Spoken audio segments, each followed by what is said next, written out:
Well, clearly we have wanted a digital marquee for a long time, but we recognized that we had a marquee that was sufficient, that was working, and so for the past 13 years, Allatoona has had that traditional style.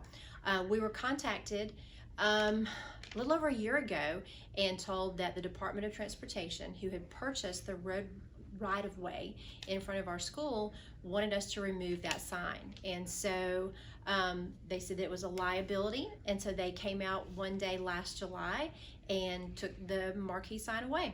And we actually started the process for the new marquee knowing that was going to happen last February, but it's been a slow process. All right, so, and what was the process of any additional information about putting up the brand new digital one? So what we had to do was, one, reach out to our school district who monitors all that construction. And so we worked with our SPLOST department, and they awarded me a small amount of money to replace the sign, the type that we had, but we knew that was not what we wanted.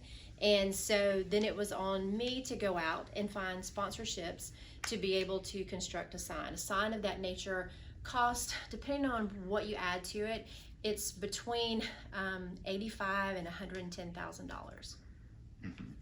All right, and you mentioned sponsors. So could you walk us through like the reasons for some of the sponsors being on the board?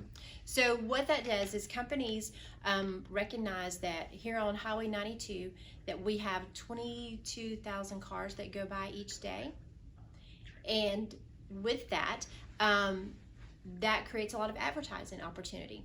So our partners in ed are those who I reached out to first and asked if they were interested in being a part of our construction project. And LGE is known to be a great school partner, and they assisted other schools with getting their signs, and so they were willing to do that for us, because if they had not done that, then I would have needed to raise about $60,000 more dollars, and so they were willing to come in and be a partner with us.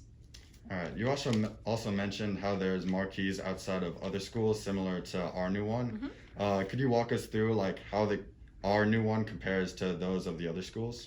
So several companies build the marquees, and we go out and we actually reached out to those who had built those existing in Cobb County, because we knew, one, that their construction process was approved and that our district would accept that.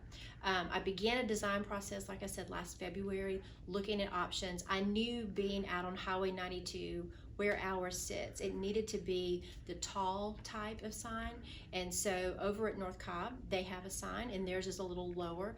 Their height is due to power lines that were in the way. Harrison High School has a digital marquee, and so that style is similar to ours, and that is the higher model that allows for the partners in ed to be listed at the bottom and put our digital portion up at the top. All right. And do you have any information on who's going to be in control of what's shown on the board? So we just started thinking about that process recently. We know that we have a staff member who does a lot of our social media and our communication on our webpage. So more than likely that's who it's going to be. We have to learn, which we obviously it's not up and working yet. We have to learn how to use the Wi-Fi and how to put those messages out there. But I think that same staff member who does our social media and our website would also handle that information, because they have the up-to-date information available. Mm-hmm. When do you think that the digital part is going to be ready and finished and ready to function? So it's been a long process. We said we started last February. LGE came on board the beginning of last summer. We went through the bid process, the school board approval, reached out to the company, and then we have this pandemic going on in the middle of everything. So when we started the actual creation and assembly of the marquee, the company did, the pandemic slowed down the process, and so right now there are parts that are back ordered for the sign. So we are up. You can see what it's going to look like, but once those back ordered parts come in, I think they were supposed to arrive late last week. And of course they come in, I think it's Tennessee is where the company's located. So they'll bring those down from Tennessee, watching our weather, because I think 2 days last week when they thought they could get here, it rained, and you wouldn't want to turn on a digital marquee in the middle of the rain. So I hope by the end of this week they'll be down doing the last elements, and then landscaping is the last portion that will follow. Mm-hmm. And we were asking people around the school, and landscaping was one of the problems that they brought up? And do you think that the obstacles, such as like the trees outside, do you think that like blocking the view, like not undermines the purpose, but kind of like restricts like the marquee of like reaching its like full like usage?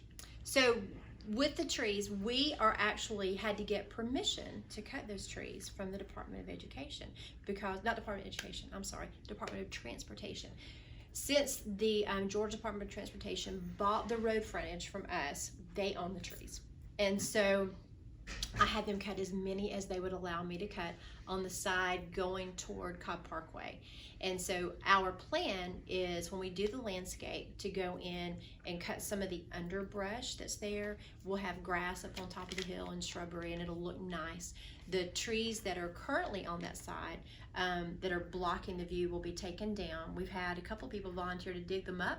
They think they're nice trees and they'd like to have them.